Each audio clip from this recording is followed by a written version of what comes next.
Shahid Kapoor is the actor जो अभी भी इंडस्ट्री में एक्टिंग कर रहे हैं और उनकी लेटेस्ट देवा movie did not disappoint. It did everything right, yet I walked out feeling like I needed just a little more. ये वही वाली फीलिंग है कि आप पूरी रेस दौड़ गए मगर एंड में जीतने की बहुत बड़ी खुशी नहीं हुई, क्योंकि अगर वो लास्ट पंच अच्छे से लैंड हो जाता तो ये व्हाट इफ वाली नैगिंग दिल में ना आती. बहरहाल मूवी के मेजर स्पॉइल नहीं करूंगा, मगर इसी कहानी कुछ ऐसी है कि देव आमरे नाम का एक पुलिस ऑफिसर है जो कि अच्छा पुलिस ऑफिसर नहीं है.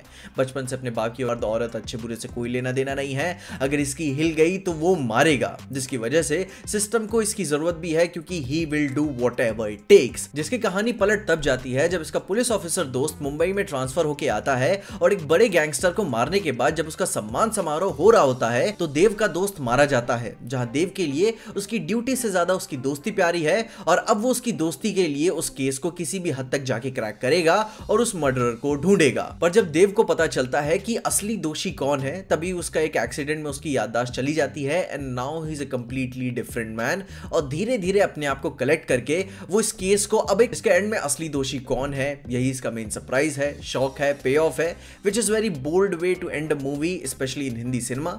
जहां फिर आप देखते हो कि इस मूवी का डायरेक्टर कौन है, कहां से आए हैं, वो एक मलयाली है. Then it makes all sense कि इतनी शार्प इसकी राइटिंग कहां से आती है, क्योंकि इंटरवल के बाद कहानी एकदम से ही पलट जाती है. मूवी का first half is like Bachchan tone में चल रहा होता है कि एंग्री यंग मैन हिसाब से कहानी आगे बढ़ रही है, और second half is just a detective thriller. आपकी पूरी दुनिया ही अलट पलट जाती है कि आप एक अलग तरीके की कहानी देख रहे हो, इन विच दे डिलीवर. हुक बना के रखी रहती है पूरा इन्वेस्टिगेशन, जहां स्पेशली उपेंद्र लिमाय अपने एनिमल वाले रोल में रहते हैं. ही इज सो एंटरटेनिंग, बस टाइप कास्ट ना हो जाए, वरना बंदे को देखकर बहुत मजा आती है. जहां फिर शाहिद कपूर की परफॉर्मेंस की बात करें तो मूवी के फर्स्ट हाफ में ही इज अ बीस्ट. सारी मोरालिटी को अबैंडन करके अपने प्राइमल इंस्टिंक्ट में टेरिटोरियल बन के रहना कि if you cross this line you will be fucked up. And world love this kinds of stories की detaching yourself, shedding a second skin like it never mattered.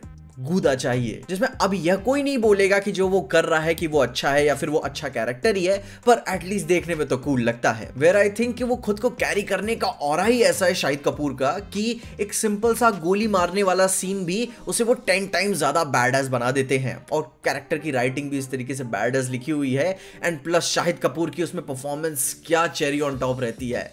बहुत cool लगता है देखने में, जो कि एक बार फिर से actor and personality. First half में शाहिद कपूर के किरदार का जो बिल्डअप हुआ था उसकी वजह से जो पहला एक्शन देखने को मिलता है वो इतना कूल बना रहता है कि ये बंदा अब बुलशिट नहीं लेता, लोग मारे जाएंगे. और इस मास अपील को आप फुल्ली एंड में रॉ फॉर्म में देखने का इंतजार कर रहे होते हो, पर कहानी एक अलग डाइवर्जन ले लेती है कि नहीं, हम आपको दूसरी तरीके से एंड देंगे. एंड उसी को याद करते हुए जब आप एंड में उसके रॉनेस के पे ऑफ को एक्सपेक्ट कर रहे हो और जब वो चीज़ नहीं मिलती तो थोड़ा सा डिसअपॉइंटिंग फील होता है कि यार इन्होंने एक्शन तो दिया हुआ है पर एक एपिलॉग में थोड़ा सा कि हाँ ठीक है ले जाओ, which is not bad. Disappointing नहीं था, लेकिन वो एक पंच मिलना चाहिए था. आपकी मूवी देखते देखते ही एक सर्टेन एक्सपेक्टेशन हो जाती है कि हाँ ये मास अपील है तो एंड में क्या ही मज़ा कराएंगे, लेकिन नहीं. जहाँ जब फिल्म शुरू होती है तो वो उस मास अपील को इतने बढ़िया तरीके से पुल ऑफ करते हैं कि एंड में आप एक बैंगर एक्सपेक्ट कर ही रहे होते हो, क्योंकि इनके एंड का रिवील भी कुछ ऐसा रिवील नहीं है कि आपका कोई बहुत बड़ा एक्सप्रेशन निकले. इट वाज लाइक कि ओह डैम ऐसा, लेकिन जो शुरू का एक्शन था उसको देख के फील होता है कि ओ भाई साहब कूल जा रहे हैं ये. और वो चीज़ एंड में कभी वो फॉलो अप करते ही नहीं. कैरेक्टर्स आपको हमेशा सरप्राइज करते हैं. रोशन एंड्रूज ने इसे डायरेक्ट काफ़ी अच्छा किया है. आप कॉन्स्टेंटली शक में रहते हो कि कौन है कौन है कौन है कौन है, एंड अगर वो ऐसे ही एंड में फाड़ के रखे होते तो भाई बहुत मज़ा आई होती. जहाँ फिर बहरहाल फिर मैंने विकीपीडिया भी चेक किया तो 2013 की मलयालम मूवी मुंबई पुलिस का ही एक रीमेक है. मैंने ओरिजिनल नहीं देखी है, पर जब स्टोरी पढ़ी तो काफ़ी मेजर कहानियाँ सिमिलैरिटीज़ खाती हैं, तो मम्मी एक और पर कहानी यही है. तो भाई साहब एलिगेशंस वर राइट, एक और रीमेक इन्होंने हमें दे दी. बाकी मूवी ठीक ही है, ये कर सकते थे, नहीं किया इन्होंने. उन्हें अपने पे ऑफ पे भरोसा था, लेकिन वो उतना स्ट्रांगली एंड में बैठ नहीं पाया जैसे वो बिठाना चाहते थे.